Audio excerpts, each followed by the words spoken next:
Bendiciones con todos. Tema 14 de las verdades de la palabra de Dios. Seguimos hablando en los frutos del Espíritu Santo. Hoy vamos a hablar de la humildad. Y vamos a leer Mateo capítulo 5, versículo 5. Pónganle atención. Dichosos los humildes, porque ellos recibirán la tierra como heredad. Qué precioso versículo. Humildad igual al concepto equilibrado de uno mismo. La humildad de la octava característica que aparece enumerada en la lista del fruto del Espíritu Santo en Gálatas 5, versículos 22 y 23. De hecho, el Señor Jesús en el Sermón del Monte declaró una bienaventuranza para aquellos que reflejan esta cualidad, prometiéndoles que ellos serían los que heredarían la tierra prometida. Dijo bienaventuranza. Esta bienaventuranza está tomada del Salmo capítulo 37, versículo 1, que dice: pero los mansos heredarán la tierra y se recrearán con abundancia de paz. Por estas palabras no cabe duda que la humildad es estimada en gran manera a los ojos de Dios. Las palabras griegas que se traducen en el castellano como humildad son muy difíciles de definir porque no hay palabras exactas para describirla. El diccionario de la lengua Real Academia Europea define la humildad como virtud que consiste en el conocimiento de las propias limitaciones y debilidades y en obrar de acuerdo con este conocimiento. El diccionario bíblico del Dr. J. Domínguez traduce la humildad como sumisión, modestia, reconocer la verdad, aceptar la propia realidad de delante de Dios y de los hombres, de que soy polvo y en polvo me voy a convertir. Cuán grande es esta virtud que determina un factor muy importante para llamar la atención de Dios. De hecho, es al corazón humilde que Dios no puede rechazar. Y son los humildes los que ganan su favor en esta tierra. Caso contrario, los orgullosos, a los cuales ni siquiera vuelve a ver. Sí, mire lo que dice Salmos capítulo 138, versículo 6. Porque Jehová es excelso y atiende al humilde, mas al altivo mira de lejos. Repito este versículo, porque Jehová es excelso, atiende al humilde, mas al altivo mira de lejos. Veamos más adelante el significado de las palabras en griego que se traducen como humildad.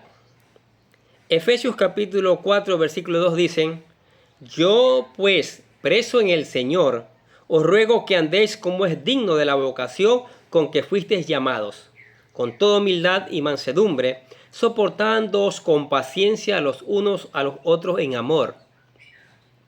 En Efesios capítulo 4, versículo 2, el apóstol Pablo utiliza dos palabras en el mismo versículo que son las que generalmente se traducen a lo largo de toda la Biblia como humildad o mansedumbre. En primer lugar aparece tapeinofrosume, la cual aquí se traduce como humildad. Esta palabra difícil de traducir es una sola palabra que significa tener humildad de mente. En sí, tapeinofrune es la humildad que viene del conocimiento propio. Es llegar a tener un pleno conocimiento de nuestras capacidades, debilidades o imperfecciones, con el fin de no tener un mayor concepto de uno mismo. Es una humildad que se genera en la mente del cristiano y se refleja en sus actitudes externas. Este mismo ejemplo lo pone el apóstol Pablo en Romanos capítulo 12, versículo 3. Dice: por la gracia que se me ha dado, les digo a todos ustedes, nadie tenga un concepto de sí más alto del que debe tener, sino más bien piense de sí mismo con moderación. según la medida de la fe que Dios le haya dado. En este caso, la palabra que el apóstol Pablo utiliza para moderación es sofroneo y significa prudencia, buen juicio, de tal forma que la humildad proviene de un conocimiento apropiado de nosotros mismos. La humildad implica reconocer nuestras propias debilidades y limitaciones sin llegar al extremo de la baja autoestima. También la humildad es capaz de reconocer las fortalezas y los talentos propios sin caer en vanagloria propia. La verdadera humildad sabe darle la gloria únicamente a Dios y no a sí misma. El pastor Rick Warren lo dijo de la siguiente manera: humildad no es pensar menos de ti, sino menos en ti. ¿Qué le parece? La humildad viene del sentimiento constante de nuestra propia criatura.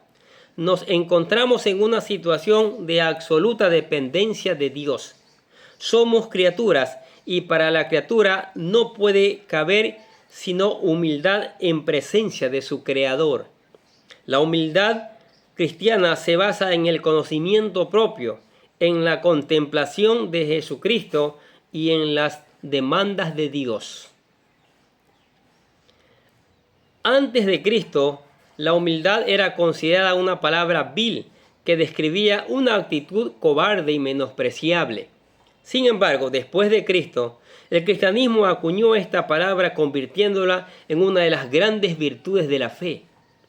La segunda palabra que aparece en Efesios capítulo 4, versículo 2, es que la Reina Valera traduce como mansedumbre, y es la palabra griega prootes, la cual literalmente significa alguien que tiene las riendas de sí mismo. Prootes es la palabra griega que se usa para definir a un animal que ha sido domado y domesticado para obedecer y estar perfectamente controlado. Por tanto, el hombre que posee esta cualidad es el que tiene los instintos y las pasiones bajo perfecto control. No sería justo decir que tal hombre tiene un dominio propio total, porque tal cualidad rebasa la capacidad humana. Pero sí sería correcto decir que el que tiene esta cualidad vive totalmente bajo el control de Dios.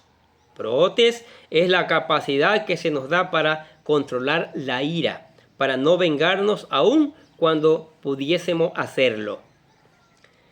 En este sentido, prootes es la cualidad que nos hace humildes aun cuando somos provocados a ira. Esa cualidad de mantener sumisa todas nuestras emociones y someternos a Dios es una cualidad importantísima en la vida cristiana. Estas dos cualidades son tan relevantes en nuestra vida cristiana que todos debemos esforzarnos por aplicarlas, especialmente porque nuestro Señor Jesús nos exhortó a imitarlos en estas cualidades. Mateo 11:29 dice: llevad mi yugo sobre vosotros y aprended de mí, que soy manso y humilde de corazón, y hallaréis descanso para vuestras almas. ¿Qué le parece? La palabra humildad. Hoy día el orgullo está acabando al ser humano. La arrogancia. Eso lo ha llevado a alejarse de Dios creyendo que no hay Dios. ¿Sí? El orgullo no nos deja postrarnos como siervos. Sabemos que somos servidores de Dios y servidores de los demás. Necesitamos de urgencia que el Espíritu Santo derrame este fruto en nosotros para aprender, ¿sí?, que sobre nosotros hay uno mayor. Y el mayor de todos es el Señor Jesucristo, nuestro Salvador. Ahora usted dirá: yo quiero esa capacidad de ser humilde, quiero ese fruto en mi vida. Bueno, lo primero que tiene que hacer es aceptar al Señor Jesucristo como su Señor y Salvador. Y se lo presentamos en lo que llamamos la oración de fe. Esperamos que usted lo haga. Dice: querido Dios, sé que soy un pecador y que nada de lo que hago puede hacerme ganar el cielo o la vida eterna. Creo que Jesucristo murió por mí, derramando su sangre para lavar todos mis pecados para ser redimido, y que se levantó de la tumba al tercer día. Ahora mismo lo recibo como mi Salvador personal, confiando solamente en Él como mi único camino al cielo. Señor Jesús, séllame y lléname con tu Espíritu Santo y escribe mi nombre en el libro de la vida para ser salvo. Y decimos, gracias, amado Padre Celestial, por regalarme la vida eterna. Amén. Ahora, para sostenerse en Cristo, usted tiene que venir a la palabra de Dios. Dejar que el Espíritu Santo le enseñe. Mire estos maravillosos 9 frutos que transforman nuestro carácter. ¿Sí? Busque, aparte de estos frutos, llenarse cada día de la palabra. Acuérdese que Jesús dijo, no solo de pan vive el hombre, sino de la palabra que sale de la boca de Dios. Venga, estudie esta palabra, búsquela aplicar en su vida, obedecerla y después predicarla para que otros también conozcan estas maravillosas verdades. Cántele alabanza al Señor. Él es merecedor de alabanzas, porque Él es el Rey de Reyes y Señor de Señores. Converse con Él a través de la oración sin intermediario. No necesita intermediario. Dios está en todas partes. Es omnipresente. Ese es un atributo de Él. Él le va a escuchar y le va a responder. Y también le invitamos que venga a la iglesia. Traiga a su familia, traiga a los invitados. Hay espacio. Acá juntos seguiremos aprendiendo estas maravillosas verdades que enriquecen nuestras vidas. Y si no está, si está lejos, suscríbase a este canal. Suscríbase, que les van a llegar automáticamente, si está suscrito, todos los videos que por la gracia de Dios hagamos para que usted esté creciendo espiritualmente. Amén. Oremos. Padre, te damos gracias por tu palabra, Señor. Qué maravilloso saber que tu palabra nos sostiene, que tu palabra está allí presente enseñándonos, que tu palabra está allí, Señor, buscando que aprendamos y que esa enseñanza la pongamos en práctica en nuestras vidas, Señor. Qué maravillosa que es tu palabra, Señor, y por eso te damos gracias y alabamos tu nombre, Señor. Y le enviamos esta palabra en tu nombre, en el nombre de Jesús, para que cumpla su propósito, para que cambie vida, para que cambie corazones, para que caiga en tierra fértil que dé fruto al 100%, Señor. Y muchas personas vengan a ser hijos tuyos, pero hijos verdaderos, hijos que han reconocido al Señor Jesucristo como Señor y Salvador. Sí, Padre, te damos gracias por la palabra maravillosa que nos brindas. En el nombre del Señor Jesucristo decimos amén. Y los bendecimos ustedes que escuchan la palabra de Dios cada día. Sigamos escuchando, sigamos poniendo en práctica, sigamos reenviando esta maravillosa palabra a otros que necesitan conocer estas verdades también en sus vidas. Nosotros desde acá les deseamos que tengan un día, pero lleno de bendiciones.